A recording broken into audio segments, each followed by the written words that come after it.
Good morning, church. We are having a little bit of a non-traditional Sunday. We got a lot going on this morning, but it's still going to be an amazing day. First and foremost, we're going to hear from a young lady from CASA, Miss Jo Prout. I've worked with Jo for many years, and she's a sweet, sweet young lady, about 29, 30 years old. And she is an amazing person in our area, in our region, with helping with the children. And we're going to show a video, and then Miss Jo is going to come and say a few words. My name's Alonzo Portlock, and I'm 3 years old. And I'm sitting on the front steps. My brother and I were waiting for my mother to come out and take us to the beach. So our mother's inside the house doing what she normally does. You know, she's probably getting high, but we're waiting for her on the steps. And all of a sudden, this woman comes out of the house and just stabs me in the back 4 times. After that, I don't remember anything. You know, I just blacked out. Hi, my name is Pamela Butler, and I am 6 years old. We've been traveling in the car for quite some time now, and it's cold. And tonight we'll be sleeping in the back of a U-Haul, and we don't have any blankets. And I don't know when we'll eat. I'm glad I met my CASA because I don't have to live that life. I don't. A lot of people live that life because they have to, but I don't have to because I have an option. I have a CASA now. Because it was someone that took interest in me that I didn't have before, because when you're in these foster homes, you get lost. Home is where you come from. Where you come from is where you don't want to leave. It feels kind of wonderful because I got my guardian ad litem next to my side and my family next to my side. It feels kind of wonderful. Makes me feel like I have people who care for me. And now I'm back home, I'm just like, I'm happy.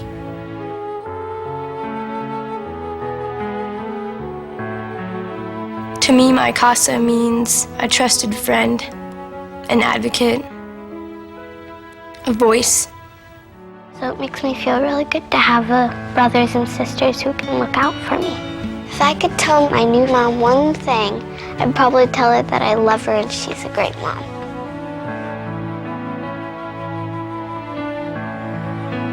To give a child a CASA is to give them a voice, and to give them a voice is to give them hope, and to give them the hope is to give them the world.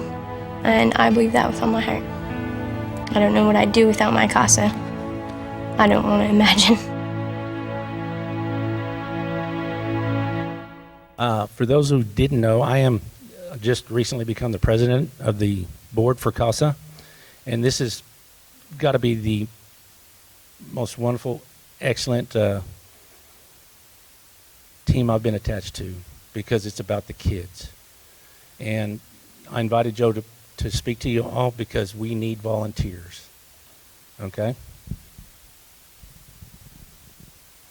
How many of you are older than 21? Perfect. You can come down and apply to be a CASA advocate right now, this afternoon, or next week. There's no special experience required, no special education required. You just have to have a big heart for kids. The kids we serve, that we help our advocates serve, are bewildered and confused, wondering what's going to come next. It's really very off-putting for kids from birth to age 18. That's the age group that we serve. Now, if you don't want to be a CASA advocate, okay, but you could help in many other ways. CASA advocates are very special people that devote their time, and not much time. Now, don't think about it's going to be a hardship, because it isn't. Maybe 10 to 15 hours a month at the most. Of course, you can set your own times. If you accept a case after you have trained, you could spend a lot of time on that case, or you could spend a minimal amount of time.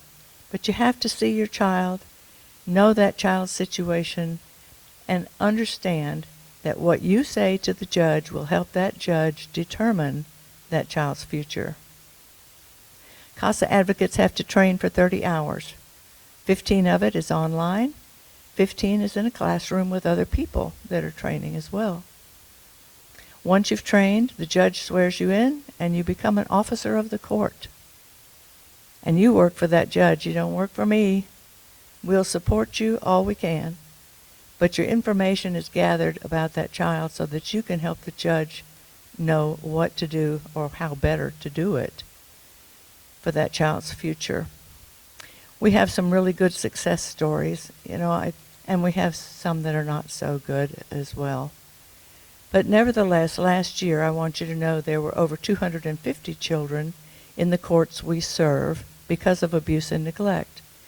Our CASA program serves Cherokee County District Court, Adair County District Court, and Cherokee Nation Tribal Court.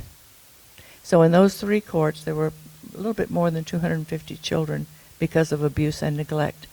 Because we have so few CASA advocates, we were able to serve 60 of those children. So look how many needed help that didn't have that extra oomph from a CASA advocate. I think the nicest part about that 60 number is that 45% of that 60 number went to Safe Permanent Homes. So it's really a blessing for our community. It's a blessing for those children. And it's a blessing for the families that get those children, whether it's their parents or a kinship placement, an aunt or an uncle or a grandma, or maybe an adoption by a foster parent. It all works for the good of the children. And we need to think about it. If you all were all advocates, and we served 60 kids last year with 11 advocates, wow, we could make a real impact on those numbers in the courts. So please give it some thought. If you know someone else in your orbit that might be interested in this kind of thing, put their arm up behind their back and tell them, go, do it. It's important. It's important for our community. It's important for the children.